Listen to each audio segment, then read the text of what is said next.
Dawson Rider Review. Hey YouTube, Dawson Rider here with my review of the Gold Edition Deluxe Legendary Morpher from Power Rangers Super Megaforce. This is a Toys R Us exclusive. So, for whatever reason, they decided to release this special edition of last year's Legendary Morpher, the main Morpher, which the only real difference about it is the special Gold Edition coloring. Unless there's something I haven't messed around with enough, all of the sounds are identical.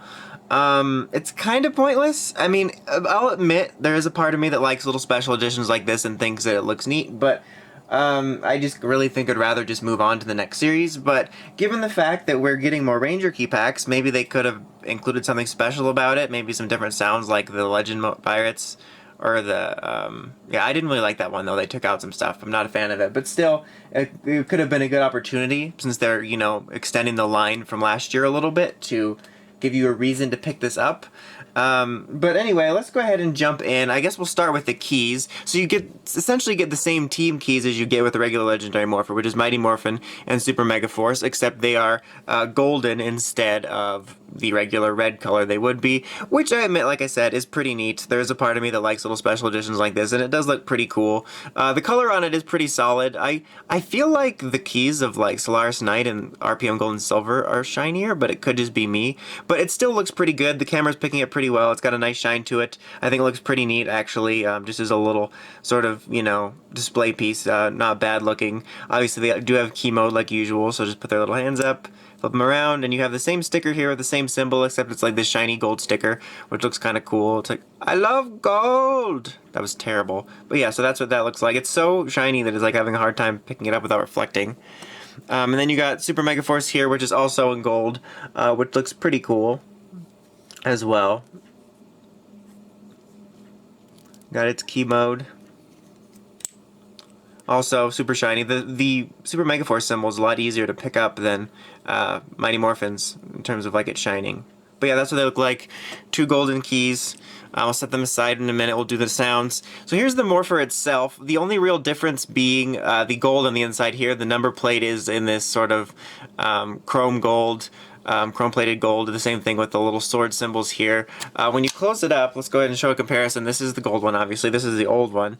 They're pretty much identical. There is a slight difference in the paint. Like, this one is a bit brighter.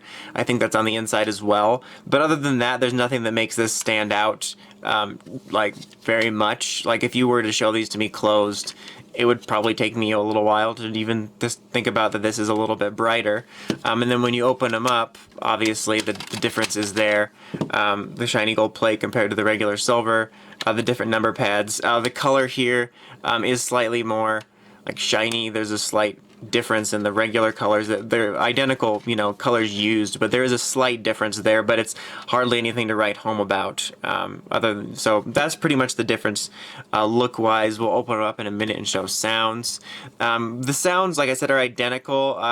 I'll do a side-by-side sound thing, sort of, or like one after the other, but there might be a slight difference in the audio quality, but I can't tell it. It might just be me looking for it, but it's definitely, if there is one, it's nothing extremely notable. I know that there's been certain things in the past where like the audio quality has been certainly notable one way or the other, but if there is any difference, it's nothing to the degree which I would notice it immediately. So turn it on back here just like normal, except it was on already. And you get that little light up there, this really quiet on noise. When you press these buttons here, you get that little noise there. It's just one like joint button here for this cross section. They're not independent buttons.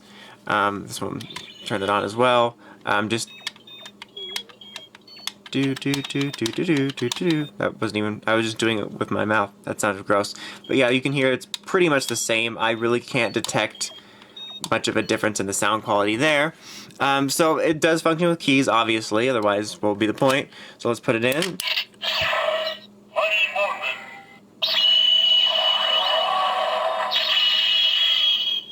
Sound 1. And then the sound 2, which is pretty much the same for everything. Let's show this one.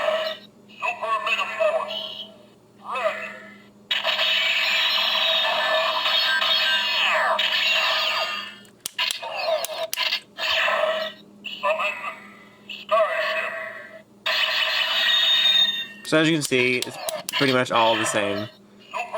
Well, I'm just gonna do Mighty Morphin and both of these side by side, or one after the other, just to show that there's not much of a difference. So this one.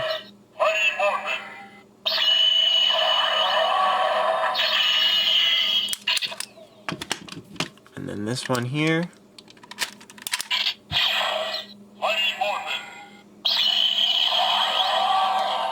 Yeah, so if there is any sound quality difference, at least to me, it's nothing that I would right away think, wow, that's way clearer or way worse. Here they are next to each other when they're opened up.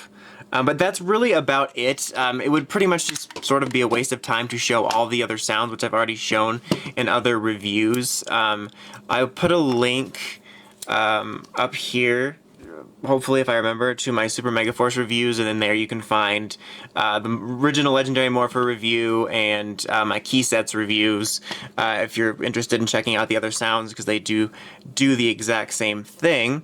But yeah, overall, I mean, this thing isn't terrible. Like I said, it has all the same functionality. It's just kind of more of a niche thing. Like if you're into special editions like this, it's kind of a neat little collector's, you know, piece for the shelf. Like it can look good on the shelf. Like right now, I can see that definitely looks good on the shelf. These cool little gold keys, cool gold morpher. But other than that, unless you're really into little collector's pieces like this, it's a pretty easy pass. There's nothing other than the gold paint that makes it stand out. There's no, you know, better sound quality. There's no unique sounds.